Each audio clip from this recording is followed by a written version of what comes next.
బెంగళూరు వారి 18 రోజులు గీతా క్లాసులు 12వ రోజు భక్తి యోగంలో ఆఖరి రోజు. ఈ అధ్యాయం పేరే భక్తి యోగం. అందరికీ స్వాగతం. ఓం అజ్ఞానతిమిరాంధస్య జ్ఞానాంజనశలాకయ చక్షురున్మిళితం येन తస్మై శ్రీగురవే నమః. నమో ఓం విష్ణుపదాయ कृष्णपृष्ठाय भूतले श्रीमते भक्ति वेदांत स्वामिन्निति नामिने नमस्ते सरस्वती देवी गौरवाणी प्रचारिणे निर्विशेष शून्यवादी पाश्चात्य देशधारिणे हे कृष्णा करुणा सिंधु दीनबंधो जगत्पते गोपेश गोपिका कांत राधा कांत नमोस्तुते तप्त कांचन गौरांगी राधे वृंदावनेश्वरी वृषभानुसुते देवी प्रणमामि हरिप्रिये जय श्री कृष्ण चैतन्य प्रभु नित्यानंद श्री अद्वैत गदाधर श्रीवासादि गौर भक्तवृंद हरे कृष्ण कृष्ण कृष्ण हरे हरे हरे राम राम राम हरे हरे हरे कृष्ण कृष्ण कृष्ण हरे हरे हरे राम हरे राम राम राम हरे हरे हरे कृष्ण कृष्ण कृष्ण हरे हरे हरे राम राम राम हरे हरे हरे कृष्ण कृष्ण कृष्ण हरे हरे हरे राम राम हरे हरे हरे कृष्ण हरे कृष्ण माताजी. సో 12వ అధ్యాయం ఇది భక్తి యోగం. మనం 7 నుండి 12 వరకు భక్తి యోగం అని చెప్పుకున్నాము. ఈ 12వ అధ్యాయం సో భక్తి యోగంలో ఆఖరి అధ్యాయం. రేపటి నుండి జ్ఞానయోగం ప్రారంభమవుతుంది. ఈ భక్తి యోగంలో ఈ అధ్యాయం పేరే భక్తి యోగం. సో చిన్నదైనా చాలా ముఖ్యమైన అధ్యాయం. చాలామంది వంట అది చేస్తూ కూడా ఇది చెప్పుకుంటారు అని చెప్పేసి చెప్తూ ఉంటారు. సో ఈ భక్తి యోగం ఏమిటో ఈరోజు చూద్దాము.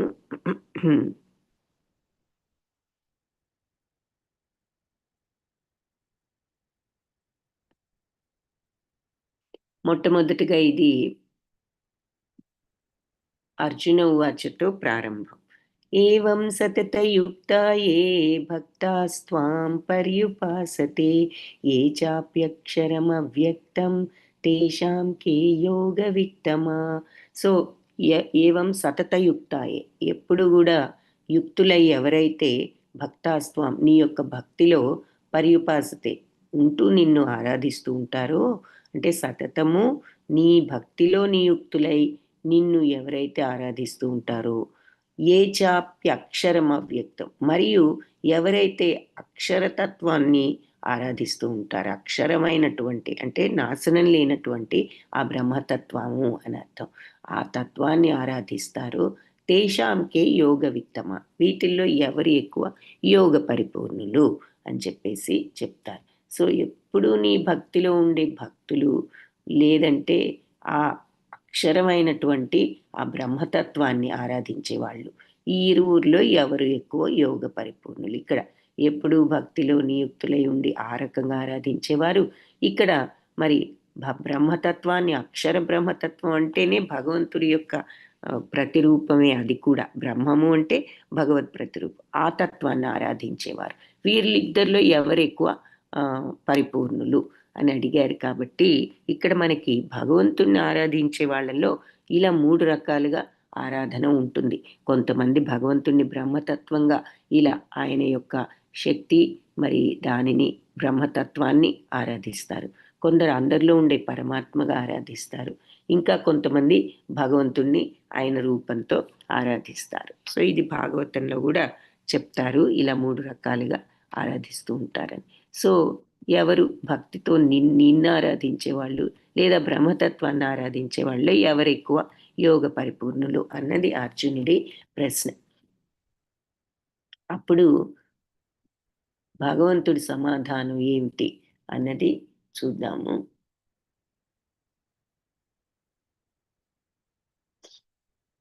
మరి ఒక ఆన్సర్ వచ్చింది నిన్నటి అధ్యాయానికి లో ఏం చూసామన్నది నవ్యశ్రీ మాతాజీ పెట్టారు. ఇంకొక 2 minutes వెయిట్ చేసి ఇంకేమైనా ఆన్సర్స్ వస్తాయేమో చూద్దాం. సో అర్జునుడు అడిగిన ఈ ప్రశ్నకు నిన్ను ఆరాధించే వాళ్ళు బ్రహ్మతత్వాన్ని ఆరాధించే వాళ్ళు ఎవరు ఎక్కువ పరిపూర్ణులు అన్నదానికి భగవంతుడు ఏం చెప్తున్నారు అంటే ఏ ఏతు అక్షరమనిర్దేశ్యం అవ్యక్తం పర్యుపాసతే సర్వత్ర గమచింత్యం చ కూటస్థం అచలం ధ్రువం సన్నియమ్యేంద్రియగ్రామం సర్వత్ర సమబుద్ధయః తే ప్రాప్నువంతి మామేవ సర్వభూతహితే రతాః.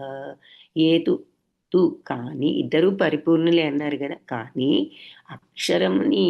అక్షరతత్వాన్ని నాశనం లేని బ్రహ్మతత్వాన్ని ఉపాసన చేసేవాళ్ళు అంటే ఆరాధించేవాళ్ళు, అలాగే సర్వత్ర అగమచింత్యం సర్వత్రా కూడా ఉండే బ్రహ్మాన్ని, ఎటువంటి బ్రహ్మతత్వం కూడా చెప్తున్నారు. సర్వత్రా వ్యాపించి ఉన్న ఆ బ్రహ్మతత్వం అగమచింత్యం మనం ఊహకందనిది, మరియు కూటస్థం మార్పులేనిది, స్థిరమైనది, అచలం కదలనిది, ధ్రువం స్థిరమైనది, సన్నియమ్యేంద్రియ గ్రామం ఇంద్రియాలన్నిటినీ కూడా నిగ్రహించుకుని సర్వత్రా సమబుద్ధయ అందరి పట్ల సమబుద్ధితో ఉన్నవాళ్ళు తే వాళ్ళు ప్రాప్నువంతి పొందుతారు మామేవ నన్నే సర్వభూతహితే అన్ని జీవరాశుల మంచిలో రత ఆనందించేవారు. సో ఈ ఈ ఎవరైతే ఈ అక్షరతత్వాన్ని ఆరాధిస్తూ ఉంటారో, ఎలాంటి అక్షరతత్వం అంటే సర్వత్రా వ్యాపించి ఉన్నది, సర్వవ్యాపకమైనది, ఊహాతీతం మన ఊహకందనిది, మార్పు లేనిది, కదలనిది, స్థిరమైన ఈ బ్రహ్మతత్వాన్ని ఆరాధించే వాళ్ళు ఏ విధంగా అంటే ఇంద్రియాలన్నిటినీ నియంత్రించుకుని సర్వత్రా సమబుద్ధ అందరి పట్ల సమబుద్ధితో ఉన్న ఇటువంటి ఉపాసకులు తప్పకుండా నన్ను పొందుతారు. వాళ్ళు ఎలాంటి వాళ్ళు అంటే అన్ని జీవరాశుల మంచిలో వాళ్ళు ఆనందిస్తారు. నార్మల్గా ఈ రోజుల్లో మనుషులు ఎలా ఉంటున్నారు, ఎవరికి మంచి జరిగితే ఆనందిస్తాం, పక్క వాళ్ళకి మంచి జరిగితే బాధపడే వాళ్ళు కూడా ఉన్నారు. సో వీళ్ళు ఎలా ఉన్నారు అంటే సర్వభూత హితే రత అందరి మంచిలో వీళ్ళు ఆనందాన్ని పొందుతారు అని చెప్పి భగవంతుడు ఎక్స్ప్లెయిన్ చేశారనమాట. ఇద్దరు పరిపూర్ణులే అని. అయితే ఏమంటున్నారంటే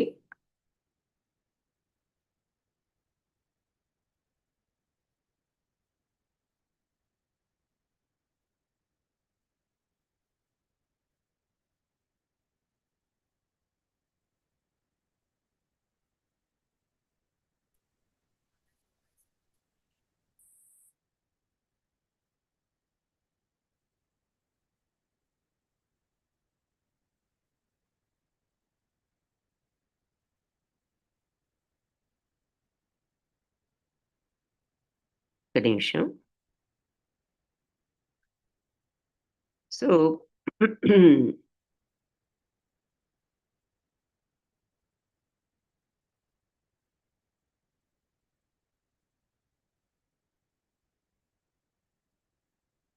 క్లేశోధికతరస్తేషాం అవ్యక్తాసక్తచేతసాం అవ్యక్తా హి గతిర్దుఃఖం దేహవద్భిరవాప్యతే. సో ఈ అక్షరతత్వాన్ని ఆరాధించే వాళ్ళు బ్రహ్మతత్వాన్ని తప్పకుండా నన్ను పొందుతారు. వాళ్ళు ఇంద్రియాలన్నిటినీ నిగ్రహించుకుని మరి సర్వత్రా సమబుద్ధితో ఉంటూ అందరి పట్ల అందరి మంచిలో ఆనందిస్తూ వాళ్ళు ఈ సర్వవ్యాపకమైన ఊహాతీతమైన మార్పు లేని కదలని స్థిరమైన ఈ బ్రహ్మతత్వాన్ని ఆరాధిస్తూ చివరికి నన్ను పొందుతారు అని చెప్పారు. అయితే ఇక్కడ ఏం చెప్తున్నారంటే క్లేశోధిక తరస్తేష, ఇది కొంచెం కష్టంతో కూడుకున్న మార్గము. ఏది? ఈ బ్రహ్మతత్వాన్ని ఆరాధించే మార్గం కొంచెం కష్టం.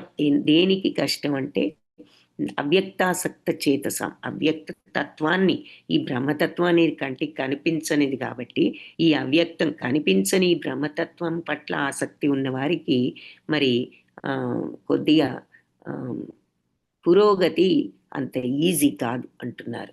అవ్యక్తాహి గతి దుఃఖం, ఈ అవ్యక్త తత్వాన్ని ఆరాధించే మార్గంలో కొంచెం కష్టం ఉన్నది. దుఃఖం అంటే అంత ఈజీ కాదు, కొద్దిగా కష్టం ఉన్నది. దేహవద్భిరవాప్యతే, అంటే దేహదారులకు అంటే మనుష్యులకు ఈ మార్గం ఎప్పుడు కొంచెం కష్టతరమే అంటున్నారు. భగవంతుణ్ణి అవ్యక్తం రూపంలో ఆరాధించడానికి ఆసక్తి ఉన్న వారికి పురోగతి కొంచెం కష్టంగా ఉంటుంది. ఈ విధానంలో పురోగతి సాధించడం దేహదారులకు ఎప్పుడు కూడా కష్టమే అంటున్నారు. ఏతు సర్వాణి కర్మాణి మయి సన్యస్య మత్పరః అనన్యేనైవ యోగేన మాం ధ్యాయంత ఉపాసతే తేషామహం సముద్ధర్త మృత్యు సంసార సాగరాత్ భవామి న చిరాత్ పార్థ మయ్యావేశిత చేతసాం. సో ఏతు సర్వాణి కర్మాని, తూ కానీ ఇయే ఎవరైతే సర్వకర్మలు కూడా మై సన్యస్య నాకు అర్పించి మత్పరః నా కోసం అనే అంకిత భావంతో అనన్యేనైవ ఈ వేరే మార్గంలోకి వెళ్లకుండా ఏకాగ్రతతో ఇదే మార్గంలో ఈ యోగంలో ఉంటూ మాం ధ్యాయంత నన్ను ధ్యానిస్తూ ఈ రకంగా ఉపాసతే ఉపాసన చేస్తారో తేషాం వారిని అహం నేను సముద్ధర్త ఉద్ధరిస్తాను. మృత్యు ఎక్కడి నుండి? మృత్యు సంసార సాగరాన్ని నుండి, అంటే ఈ భౌతిక ప్రపంచం ఈ జనన మరణ చక్రం నుండి వారిని నేను ఉద్ధరిస్తాను. భవామి న చిరాత్ పార్థ. సో పార్థ మరి ఇది వాళ్ళు తప్పకుండా మయ్యావి ఈ రకంగా ఇలాంటి యోగంలో స్థితులైన వాళ్ళు తప్పనిసరిగా మరి వాళ్ళని నేను ఈ మృత్యు సంసార సాగరం నుంచి శీఘ్రమే రక్షిస్తాను అంటున్నారు. సో కార్యకలాపాలన్నిటినీ నాకు అప్పగించి విచలనం లేకుండా అంకిత భావంతో భక్తిలో నిమగ్నమై మనస్సును స్థిరపరచుకుని ఎల్లప్పుడూ నన్ను ధ్యానిస్తూ ఆరాధించే వారిని నేను మృత్యు సంసార సాగరం నుంచి శీఘ్రమే రక్షిస్తాను అంటూ ఇక్కడ గజేంద్ర మోక్షంలో మొసలికాల నుండి మరి గజేంద్రుని తప్పించి ఏ విధంగా అయితే ఆయన భగవంతుడు గజేంద్రుని రక్షించారో ఇక్కడ చూపిస్తున్నారు. సో ఈ భగవంతుడు ఎవరైతే తన పట్ల ఈ భక్తి మార్గంలో ఉంటూ ఈ అంకిత భావంతో, మరి ఎలాంటి అంకిత భావం అంటే అన్ని కర్మలు కూడా ఆయనకు అర్పించి ఎప్పుడు కూడా ఆయన్ని ధ్యానిస్తూ అటువంటి ఆరాధనలో నిమగ్నమై ఉన్న వాళ్ళను తప్పకుండా ఆయన మృత్యు సంసార సాగరం నుంచి రక్షిస్తాను అంటున్నారు. అని చెప్పి భక్తి భక్తి అంటున్నారు కాబట్టి అసలు ఈ భక్తిలో దశలేమిటి, రకాలేమిటో చెప్తున్నారు. ఫస్ట్ అనన్య భక్తి, అనన్యేనైవ యోగేన, వేరే మార్గంలోకి వెళ్లకుండా ఈ అన్యమైన మార్గంలోకి ఇదే మార్గంలో ఉండడం. ఏది? భగవంతుడికి అన్ని కర్మలు అప్పగించి సమర్పించి మై సన్యస్య ఆయనకు సమర్పించి మత్పరః ఆయన కోసమే అన్నట్లుగా చేయడం ఆ యోగంలో ఉన్న వాళ్ళు. సో ఇప్పుడు అనన్య భక్తి అంటే ఏమిటో వివరిస్తున్నారు. భక్తిలో దశలు అనమాట. మయ్యేవ మనాధత్స్వ మయి బుద్ధిం నివేశయ నివసిష్యసి మయ్యేవ అత ఊర్ధ్వం న సంశయః. మయ్యేవ మనసంతా కూడా నా మీద పెట్టి, మై బుద్ధిం నివేశయ బుద్ధిని కూడా నా మీద పెట్టి, అంటే మనసును బుద్ధిని నా మీద లగ్నం చేసి ఉన్నవాళ్ళు నివసిష్యసి మయ్యేవ నాలోనే నివసిస్తారు. అత ఊర్ధ్వం వాళ్ళకి ఊర్ధ్వలోకం అంటే ఇక్కడ ఆధ్యాత్మిక భగవద్ధామం నా అసంశయ నా సంశయ సందేహం లేదు, గ్యారంటీగా వాళ్ళకి భగవద్ధామం లభిస్తుంది. సో భగవంతుని నా మీద ఎవరైతే మనస్సును స్థిరపరిచి బుద్ధిని కూడా నా మీద పెట్టి ఎవరైతే ఉంటారో ఆ విధంగా వాళ్ళు ఎప్పుడు కూడా నాలోనే నివసిస్తారు. వాళ్ళకి నా యొక్క ధామం లభిస్తుందనడంలో సందేహమే లేదు అంటున్నారన్నమాట. సో ఇది అనన్య భక్తి. ఏది? మనస్సును బుద్ధిని ఎల్లప్పుడూ భగవంతుడి మీద లగ్నం చేయగలగడం. అంటే ఆయన మీద లగ్నం చేస్తూ ఏ పని చేయకుండా కూర్చోమని కాదు. మనం ఉదాహరణ చెప్పుకున్నాం ఒకసారి.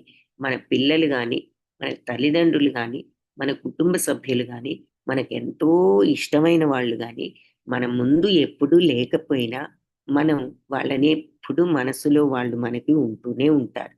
మన పిల్లలైనా, మన ఫ్యామిలీ మెంబర్స్ అయినా. అలాగే మరి భగవంతుణ్ణి కూడా మనస్సులో ఎప్పుడు సదా ఆయనను ఉంచుకోవడం. ఏ పని చేస్తున్నా ఆయన్ని మర్చిపోకుండా ఆయన కోసమే అన్నట్లు మనసు బుద్ధి ఆయన మీద పెట్టగలిగినప్పుడు మరి వాళ్ళు తప్పకుండా ఆయనలోనే నివసిస్తారు. అంటే అన్ని భగవంతుల్లోనే ఉన్నాయి, ఇలాంటి వాళ్ళైనా భగవంతుల్లో ఉండేది అనే సందేహం వస్తే ఇక్కడ అర్థం ఏమిటి అంటే నాలోనే నివసిస్తారంటే నాతో కాన్స్టెంట్ టచ్ లో ఉంటారు, నాతో ఆ యోగా కనెక్షన్ లో ఉంటారు.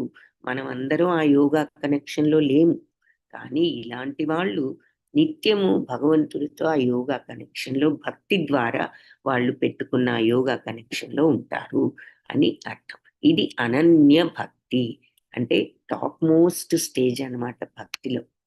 నెక్స్ట్ ఏం చెప్తున్నారంటే అధచిత్తం సమాధాతుం నశక్నోషి మయి స్థిరం అభ్యాసయోగేన తతో మామిచ్ఛాప్తుం ధనంజయ.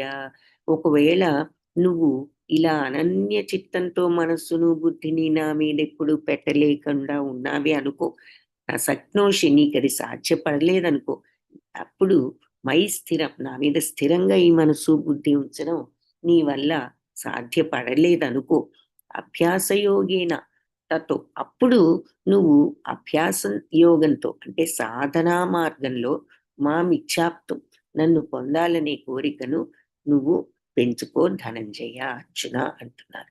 సో నీ మనసు విచలనం లేకుండా నువ్వు నా మీద స్థిరంగా ఉంచలేకపోతే మనసును బుద్ధిని, అప్పుడు నువ్వు అభ్యాసం అంటే సాధనా మార్గం ప్రారంభించు. ఈ సాధనతో నువ్వు నా నామాన్ని అంటే స్మరిస్తూ కీర్తనలు చేస్తూ శ్రవణం చేస్తూ భగవంతుడి లీలలు అవి నువ్వు ఆ రకంగా సాధనతో నా మీద నన్ను పొందాలి అనే కోరికను పెంచుకో. మాం ఇచ్చాప్తు నా మీద కోరికను ఆసక్తిని అలా పెంచుకో అని చెప్పి సలహా ఇచ్చారు. ఏది? నీకు మనసు బుద్ధి నా మీద నువ్వు ఏకాగ్రతతో పెట్టలేకపోతే ఇలా సాధన చేయి, అప్పుడు నువ్వు నా మీద కోరికను పెంచుకుంటావు. నెక్స్ట్ ఏమంటున్నారంటే నిష్కామ కర్మ. ఒకవేళ నువ్వు అది కూడా చేయలేకపోయావు అనుకో సాధన, అప్పుడు సో అందుకని రెండవ మార్గాన్ని సాధనా భక్తి అన్నారు. ఇక మూడవ మార్గం, మూడవ దశ, నెక్స్ట్ దశ నిష్కామ కర్మ, కొంచెం కింద అనమాట. ఇది ఒకవేళ నువ్వు అలా సాధన కూడా చేయలేకపోయావనుకో, అప్పుడు అభ్యాసయోప్య అసమర్థోసి మత్కర్మ పరమో భవ మదర్థం అపి కర్మాణి కుర్వన్ సిద్ధిం అవాప్స్యసి. అభ్యాస అభ్యాస అపి అసమర్థోసి, ఈ అభ్యాసం చేయడంలో కూడా ఈ సాధన చేయడంలో కూడా నువ్వు అసమర్థుడవయ్యావనుకో, అప్పుడు మత్కర్మ పరమో భవ, నా యొక్క దివ్యమైన కార్యాలు కర్మలు చేస్తూ ఉండు నా కోసం. మదర్థం అపి కర్మాణి, నా కోసం అన్నట్లుగా నువ్వు కర్మలు చేస్తే కుర్వన్ సిద్ధిం సిద్ధత్వం పొందుతావు, అవాప్యసి పొందుతావు. నువ్వు ఇలా కర్మలన్నీ భగవంతుడి కోసం అన్నట్లుగా చేయగలిగితే నువ్వు సిద్ధత్వాన్ని పొందుతావు. సో నువ్వు ఈ సాధనా మార్గాన్ని కూడా అభ్యాసం చేయలేకపోయావు అనుకో, అప్పుడు నా కోసమే అన్నట్లు పనులు చేయడానికి ప్రయత్నించు. అంటే ప్రతిదీ భగవంతుడికి కోసం చేస్తున్నాను అనుకుంటూ చెయ్యి ఆయనకు అర్పించి చేస్తున్నాను, ఆయనకు ప్రీతి కలిగించడానికి చేస్తున్నాను అన్నట్టు చెయ్యి. అప్పుడు నీవు పరిపూర్ణతను పొందుతావు. ఒకవేళ నువ్వు ఈ సాధన కూడా చేయలేకపోతే సో ఉదాహరణకి ఏం చెప్తున్నారు అంటే, ఏదైనా డబ్బు వచ్చినప్పుడు మరి నేనేదో గొప్ప గొప్ప వస్తువులు కొనుక్కుంటాను అని అనుకోకుండా, భక్తుడైతే ఏది భగవంతుడికి సంబంధించినటువంటి కార్యాల కోసం వినియోగిస్తూ ఉంటాడు ఎక్కువగా అని చెప్పి ఒక చిన్న ఉదాహరణ చూపిస్తున్నారు. అయితే ముఖ్యమైన పాయింట్ ఏంటి అంటే, నువ్వు ఈ భక్తి యోగ నియమాలు కూడా నువ్వు అభ్యసించలేకపోతే, సాధన చేయలేకపోతే, ఏ పని చేసినా నాకు సమర్పించి నా ప్రీత్యర్థం నా కోసం అన్నట్లుగా చేయడానికి ప్రయత్నించావంటే నువ్వు ఆ మార్గంలో కూడా పరిపూర్ణతను పొందుతావు అని చెప్పారు. సో భగవంతుడు ఇంకా అది కూడా చేయలేకపోయావనుకో, అప్పుడు అదైత అదైతద అధై అధైతదప్యశక్తోసి కర్తుం అద్యోగమాశ్రితః సర్వకర్మ ఫలత్యాగం తతః కురు యతాత్మవాన్. నువ్వు నా కోసం అన్నట్లు పనులు కూడా చేయలేకపోయావనుకో, అప్పుడు నువ్వు కర్మఫలాలను త్యజించడానికి ప్రయత్నించు. ఇలా కర్మఫల త్యాగాన్ని గనక నువ్వు చేయగలిగినట్లయితే, మరి ఆత్మ నిగ్రహంతో ఉంటే నువ్వు అలా కూడా పరిపూర్ణతను సంపాదించవచ్చు. సో నువ్వు నా కోసం భక్తితో పని చేయడం కూడా చేయలేకపోయావనుకో, అప్పుడు నీ కర్మఫలాలన్నిటి పట్ల అవి త్యజించు. అంటే వాటి మీద ఉన్న కోరికను, ఆసక్తిని వదులుకోవడానికి, పని మాత్రం సక్రమంగా చేయడానికి ప్రయత్నించు. అప్పుడు నువ్వు ఆత్మ నిగ్రహంతో, బ్యాలెన్స్ తో, కర్మఫల ఆసక్తి వదులుకోవడం అంటే ఏంటి? ఆ కర్మ నుంచి ఏదొచ్చినా ఫలితం దానిని మనం సమత్వంతో స్వీకరించడం, రియాక్ట్ అవ్వకుండా, మన సమత్వాన్ని కోల్పోకుండా, ఆత్మ నిగ్రహం అంటే సెల్ఫ్ కంట్రోల్ తో ఉంటూ, మనం నిగ్రహంతో, సమత్వంతో రియాక్ట్ అవ్వకుండా ఆ ఫలితాన్ని మనం స్వీకరించడం, అది కర్మఫలాసక్తి లేకుండా ఉండడము అంటే.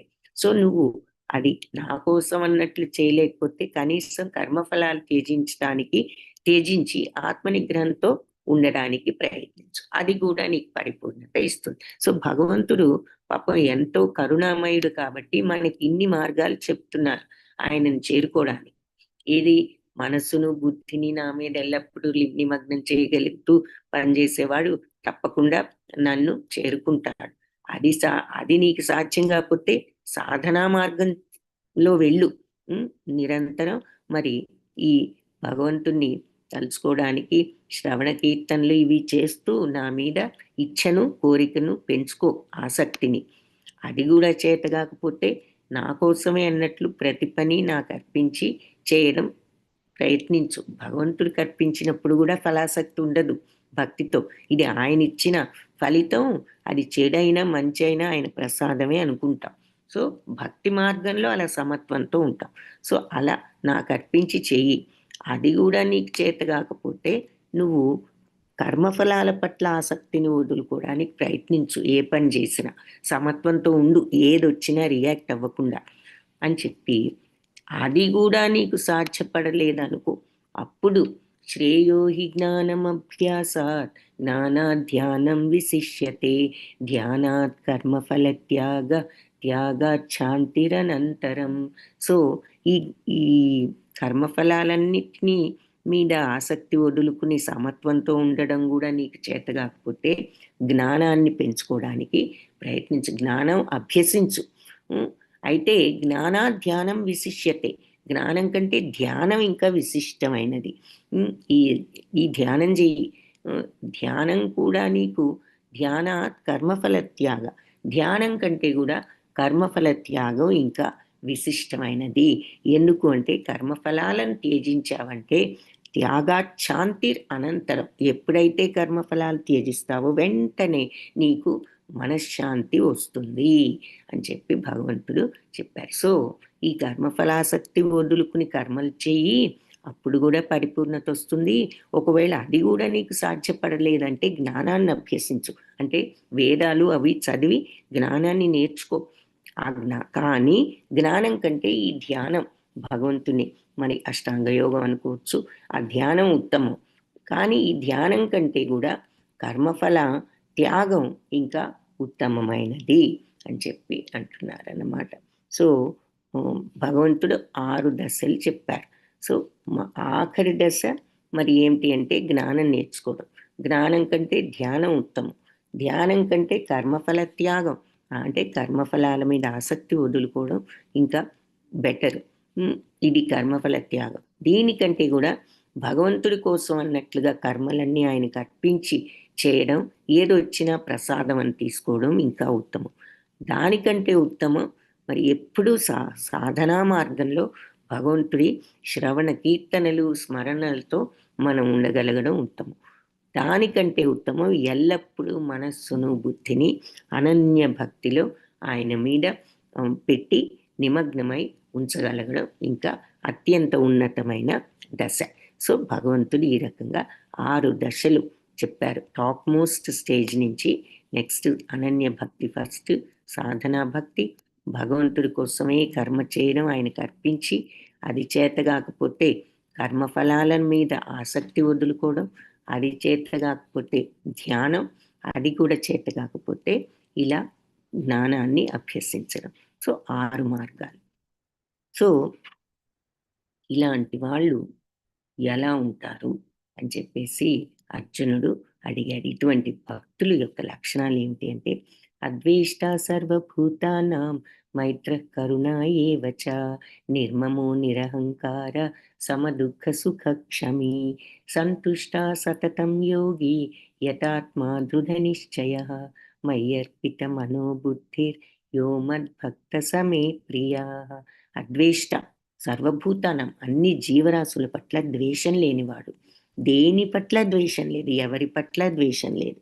మైత్ర, అందరి పట్ల మిత్రుత్వ భావమే ఉన్నది. కరుణ, పైగా కరుణ, అన్ని జీవరాశుల పట్ల కరుణ ఏవచ ఉన్నవాడు.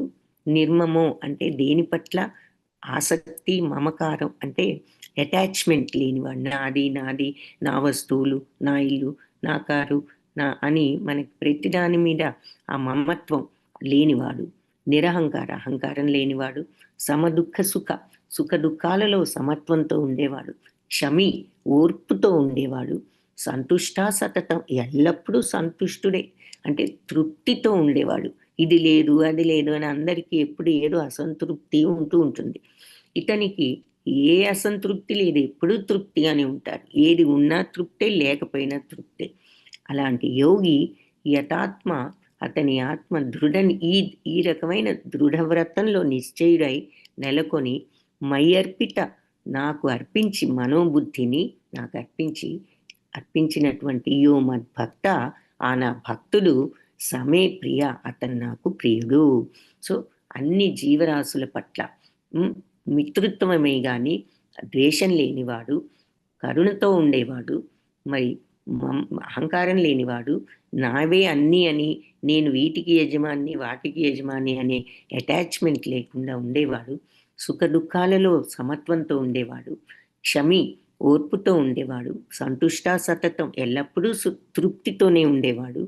అటువంటి యోగి ఇటువంటి ఆత్మను నిగ్రహించుకోగలిగినవాడు, సెల్ఫ్ కంట్రోల్ ఉన్నవాడు, మనస్సును బుద్ధిని నాకు అర్పించిన ఆ నా భక్తుడు నాకు ప్రియుడు అని చెప్పి భగవంతుడు మరి ఈ లక్షణాలు కొన్ని చెప్తున్నారు. ఇంకా ఏం చెప్తున్నారు, ఇవి శుద్ధ భక్తుల లక్షణాలు. ఎన్నోసార్లు నేను సెకండ్ చాప్టర్లో అప్పుడు మరి మనం స్థిత ప్రజ్ఞుల లక్షణాలని బ్రీఫ్గా ఇవే చూస్తాం.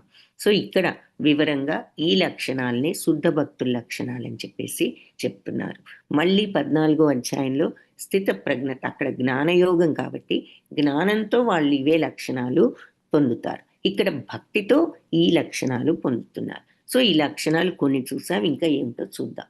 యస్మాన్నో ద్విజతే లోకోన్నో ద్విజతే చయ హర్షామర్ష భయోద్వేగై విముక్తోయ సచమే ప్రియ. సో ఎవరైతే ఈ లోకంలో మరి ఎవరిచ్చే ఉద్వేగానికి గురి కాని వాళ్ళు, వీళ్ళెవరిని కూడా ఉద్వేగ పెట్టరు. అలాగే అహర్ష, సుఖాల్లో అయినా బాధలో అయినా ఒకేలాగా ఉంటూ ఈ ఉద్వేగాలన్నిటి నుంచి, ఈ సంతోషం దుఃఖం అనే భావాలు రాగద్వేషాల నుండి విముక్తోయ, ఎవరైతే విముక్తులవుతారో సచమే ప్రియ, వాళ్ళు నాకు ప్రియులు. సో ఎవరిని బాధ పెట్టని వాళ్ళు, ఎవరి చేత ఉద్వేగానికి గురి కాని వాళ్ళు, సుఖాల్లో బాధలో ఒకేలాగా ఉంటూ భయాందోళన లేకుండా ఉండగలిగిన భక్తులు నాకు ప్రియమైన వాడు. భయం ఆందోళన ఎప్పుడు ఉండదు? ఆందోళన భయం ఎప్పుడు వస్తుంది? మనం అనుకున్నది జరగకపోతే, మనం కోరుకున్నది అవ్వదేమో అనే భయం వచ్చినప్పుడే భయం వస్తుంది. సో ఆ కోరిక ఏది లేనప్పుడు ఏదైనా భగవంతుడి యొక్క ఇష్ట ప్రకారమే జరుగుతుందని ఒప్పుకోగలిగిన వాడు, మరి ఆ రకంగా ఉండగలిగిన వాడికి ఇక భయాందోళనలు ఉండవు. కాబట్టి అటువంటి భక్తులు నాకు ప్రియులు. అనపేక్ష శుచిర్దక్ష ఉదాసీనో గతవ్యదః సర్వారంభ పరిత్యాగి యో మద్భక్త సమే ప్రియః. ఇంకా చెప్తున్నారు వాళ్ళ లక్షణాలు. ఇటువంటి భక్తులకు ఉండే శుద్ధ భక్తుల లక్షణాలు. అనపేక్ష, దేని మీద వాళ్ళ కోరిక లేదు. శుచి, ఎప్పుడు పవిత్రంగా ఉంటుంది. బాడీయే కాదు, వాళ్ళ మనస్సు ఎటువంటి చెడు ఆలోచనలు కల్మషాలు లేకుండా. దక్ష అంటే దక్షత గల వాళ్ళు, అంటే ఇందులో ఈ పట్టుదలతో ఈ మార్గంలో ఉన్నవాళ్ళు. ఉదాసీనుడు అంటే దేనికి రియాక్ట్ అవ్వని వాడు. మనం మామూలుగా వీడేంటి ఎప్పుడు ఉదాసీనంగా ఉంటాడు అనుకుంటాం. అదేదో చాలా వాళ్ళ పాపం ఏమి తెలియదు అనుకుంటాం. వాళ్ళు ఎన్నో తెలిసిన వాళ్ళు, ఆ ఉదాసీనతతో ఉండగలిగిన వాళ్ళు, ఏదొచ్చినా రియాక్ట్ కాని వాళ్ళు. అలా దేని పట్ల, ఒకదాని పట్ల రాగము, ఒకదాని పట్ల ద్వేషం అని లేదు, అన్నీ వాళ్ళకి సమానమే. కాబట్టి అలా ఉదాసీనంగా ఉన్నవాడు గత వ్యధలన్నీ వదిలిపెట్టిన వాడికి ఏ బాధ లేదు. అంటే ఈ కోరిక లేనప్పుడే బాధలు ఉండవు, కోరికలు ఉంటేనే బాధలు. కాబట్టి అతని కోరికలు లేవు, కాబట్టి అతనికి ఏ బాధ లేదు. అతని వ్యధలన్నీ కూడా పోయాయి. సర్వారంభ పరిత్యాగి, అన్ని వ్యవహారాల్లో కూడా మరి త్యాగాన్ని, స్వార్థ చింతన లేకుండా ఉన్నవాడు. యో మద్భక్త, నా భక్తుడు సమే ప్రియ, అతను నాకు ప్రియుడు. సో మామూలు అందరూ చేసే కామ్యకర్మలు చేసి కోరికలు తీర్చుకోవాలని అనుకునేవాడు, పవిత్రమైన మనస్సుతో ఉన్నవాడు, దక్షత ఉన్నవాడు, ఉదాసీనుడు, స్వార్థ చింతన లేనివాడు, అటువంటి భక్తుడు నాకు చాలా ప్రియము. ఇక్కడ సూరదాసు ఆయన మరి గుడ్డివాడు. భగవంతుడు మరి ఆయనకు ఇస్తాను అని ఇచ్చినప్పుడు, నిన్ను చూసిన కళ్ళతో నాకు వేరే ఏం చూడాలని లేదు, కాబట్టి ఆ చూపుని దయచేసి తీసివేసుకోమని అడుగుతారు. సో అదొక ఉదాహరణ. అంటే శుద్ధ భక్తులను చెప్తున్నారు కాబట్టి ఇంకా శుద్ధ భక్తుల లక్షణాలు చెప్తున్నారు. యో న హృష్యతి న ద్వేష్టి న శోచతి న కాంక్షతి శుభాశుభ పరిత్యాగి భక్తిమాన్య సమే ప్రియ. యో న హృష్యతి, ఎవరైతే ఆనందించరో, నా ద్వేషించరో అంటే ఎవరికైతే ఈ రాగద్వేషాలు లేవో, నా శోచతి దుఃఖించరో, కష్టం వచ్చినప్పుడు దుఃఖించరో, నా కాంక్షతి కోరికలు కోరుకోరో, కావాలి కావాలి అని ఏదైనా కోరికల్ని ఎంతసేపు కోరికలతో ఉండరో, శుభాశుభ పరిత్యాగి, శుభాశుభాలు రెండింటినీ త్యాగం చేయగల వాళ్ళు. అదేమిటి శుభాన్ని త్యాగం చేయడం ఏమిటి అని మనకు సందేహం వస్తుంది. ఇక్కడ శుభాన్ని త్యాగం చేయడం అంటే మంచి జరిగినప్పుడు పొంగిపోవడం అనమాట. నాకు ఆ మంచే కావాలి అని అనుకోవడం. వాళ్ళకి అది ఏదీ లేదు, ఏదైనా ఒకటే అని అనుకోవడం. ఇలాంటి భక్తిమాన్యులు సమే ప్రియం, నాకు ప్రియులు అని చెప్పేసి చెప్తున్నారు. సో నిమిషం, ఇక్కడ ప్రహ్లాదుని ఉదాహరణగా భక్తుడిగా చూపిస్తున్నారు. మరి ఆయన ఈ ఏనుగులతో తొక్కించడం, ఇటువంటి రకరకాల శిక్షలు వాళ్ళ తండ్రి గారి ద్వారా అతను పొందడం మనం చూసాం. కానీ ఎట్టి పరిస్థితుల్లో ఆయన మనసు నిశ్చలంగా భగవంతుడి మీదే పెట్టగలిగినటువంటి భక్తుడు కాబట్టి ప్రహ్లాదుని ఒక ఉదాహరణగా చూపిస్తున్నారు. సమశత్రౌ చ మిత్రౌ చ మిత్రే చ తథా మానాపమానయో శీతోష్ణ సుఖ దుఃఖేషు సమసంగ వివర్జితః తుల్య నిందా స్తుతిర్మౌని సంతుష్టో ఏన కేనచిత్ అనికేత స్థిరమతి భక్తిమాన్ మే ప్రియో నరః. సో శత్రువైన మిత్రుడైన సమత్వంతో ఉంటాడు. తదా అలాగే మానాపమానయు అంటే గౌరవమైన అవమానమైన ఒకే రకంగా ఉంటాడు. ఎవరైనా గౌరవించినా ఒకటే, అవమానించినా ఒకటే. తుల్య నింద స్తుతి, నింద అయినా స్తుతి అయినా ఒక సమానమే. మౌని ఎల్లప్పుడూ మౌనంగా ఉండేవాడు. మౌనంగా ఉండడం అంటే ఊరికినే మాట్లాడకుండా ఉండడమే కాదు. అతను మరి ఎప్పుడు కూడా మనస్సును కూడా మౌనంగా ఉంచుకోవడం. పైకి మాట్లాడకుండా మనసులో వీళ్ళు ఇలాగో వాళ్ళు ఇలాగో అనుకుంటాం వల్ల ఉపయోగం ఏముంది? అది మౌనం కింద రాదు. మనస్సును కూడా అన్నెసెసరీ థాట్స్ లేకుండా ఎప్పుడు నిశ్చలంగా ఉంచుకోగలగడం. సంతుష్టో ఏన కేనచిత్, ఏది ఉన్నా లేకపోయినా ఎప్పుడు తృప్తితో ఉండేవాడు. మనం యక్ష ప్రశ్నల్లో ఎప్పుడు చెప్పుకుంటాం, ఎవరు ఎక్కువ ఐశ్వర్యవంతుడు ఈ ప్రపంచంలో అంటే కోరికలు లేనివాడు. అంటే వాడు ఎప్పుడు సంతృప్తితోనే ఉంటాడు కోరికలు లేనప్పుడు కదా. సో అలా ఎల్లప్పుడూ సంతృప్తితో ఉండేవాడు. మరి ఇటువంటి తుల్య నిందా స్తుతి, నిందైన స్తుతి అయిన సమత్వంతో ఉండేవాడు. అనికేత స్థిరమతి, ఇలాంటి భావనలో స్థిరంగా నెలకొని ఉన్న భక్తుడు నాకు ప్రియమైన నరుడు. శత్రుమిత్రులతో సమభావంతో ఉండేవాడు. గౌరవం అగౌరవం, వేడి చలి, ఆనందం బాధ, కీర్తి అపకీర్తి, వాటన్నిటి పట్ల సమభావంతో ఉండేవాడు. మరి సత్సంగంలో ఉంటూ చెడు సావాసానికి దూరంగా ఉంటూ మరి అటాచ్మెంట్స్ తగ్గించుకున్నవాడు. ఎల్లప్పుడూ మౌనంతో నిశ్చలంతో అన్నెసెసరీ కల్మషాలతో లేకుండా ఉండేవాడు. దేనితో అయినా సంతృప్తి చెందేవాడు. ఎవరిని పట్టించుకొనివాడు. జ్ఞానంలో స్థిరపడిన భక్తిలో నిమగ్నమైన మనిషి నాకు ప్రియమైనవాడు అని చెప్తూ చివరికి ఏతు ధర్మ్యామృతం ఇదం యథోక్తం పర్యుపాసతే శ్రద్ధధానా మత్పరమా భక్తాస్తేతీవ మే ప్రియా. ఇటువంటి ధర్మంలో అమృతతుల్యమైన ఈ భక్తియోగ ధర్మాన్ని యథోక్తం పర్యుపాసతే, నీకు చాతనైన విధంగా నువ్వు నీ శాయశక్తుల నీ శక్త్యానుసారం నువ్వు ఉపాసన చేసి శ్రద్ధదాన మత్పరమ, శ్రద్ధతో నా పట్ల మనస్సుని లగ్నం చేసి ఉన్న భక్తాస్తే తీవమే ప్రియ, వాళ్ళు తప్పకుండా నాకు అలా భక్తిలో ఉన్న వాళ్ళు నాకు ప్రియులు. భక్తి యోగం అనే ఈ అమృత మార్గాన్ని అనుసరిస్తూ నన్నే పరమ లక్ష్యంగా చేసుకుని ఈ విధంగా ఈ భక్తిలో నెలకొన్న వాళ్ళు నాకు అత్యంత ప్రియులు అని చెప్పి భగవంతుడు చెప్పారు. ఇది ఈ భక్తి యోగం ఈరోజు మనం చూసినటువంటిది. ఇది అయితే ఇక్కడ చిన్న కథ చెప్తున్నారు. ఏమని అంటే, మరి ఈ కురుక్షేత్ర యుద్ధానికి ముందు దుర్యోధనుడు అర్జునుడు ఇద్దరు కూడా శ్రీకృష్ణుడి దగ్గరికి సహాయం కోసం వస్తారు. వచ్చేసరికి ముందు దుర్యోధనుడు వచ్చి చూస్తే కృష్ణుడు నిద్రపోతూ ఉంటే కాళ్ళ వైపు కుర్చీ ఉంటుంది. అది తలవైపుకి లాగి నేనేమిటి పెద్ద రారాజును కాళ్ళ వైపు కూర్చోవడం ఏమిటని తలవైపుకి లాగి కూర్చుంటాడు. తర్వాత అర్జునుడు వచ్చి ఆ కాళ్ళ వైపే కింద కూర్చుంటాడు.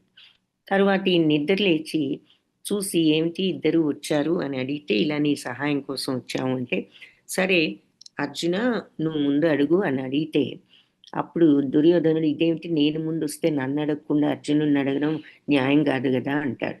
అయితే శ్రీకృష్ణుడు ఏమంటారు అంటే, మరి ముందు కళ్ళు తీర్చి చూడగానే అర్జునుడు కనిపించాడు, సో అందుకని అతన్ని అడగడమే న్యాయం అని చెప్పి ఏం కావాలని అడుగుతూ నేను ఒక ప్రక్క నా సైన్యం అంతా ఒక ప్రక్క ఉంటుంది, నీకేది కావాలి అని చెప్పేసి అడిగితే అర్జునుడు నువ్వే కావాలంటాడు. అప్పుడు దుర్యోధనుడు ఏమనుకుంటాడంటే, నాకు ముందు అడిగే అవకాశం రాకపోయినా నాకు కావాల్సిందే వచ్చింది, శ్రీకృష్ణుని ఒక్కడిని తీసుకుని నేను చేసుకునేది ఏముంది, సైన్యం అంతా నాకే ఇప్పుడు వచ్చింది కాబట్టి ఈ అర్జునుడు తెలివి తక్కువ సమాధానంతో నాకు ఉపయోగమే కలిగింది అనుకున్నాడు. తన తెలివి తక్కువతనంతో. ఎందుకు? భక్తుడనేవాడు భగవంతునే కోరుకుంటాడు కాబట్టి అర్జునుడు భగవంతుని కోరుకున్నాడు. ఈ మూర్ఖుడైన దుర్యోధనుడు భగవంతుడి శక్తి పాపం గ్రహించలేక ఇలా నాకు సైన్యం వస్తేనే మంచిది అనుకున్నాడు. సో భక్తుడు ఎప్పుడు భగవంతుని కోరుతాడు అనే దానికి ఉదాహరణగా ఈ చిన్న కథ ఇక్కడ చూపిస్తున్నారు.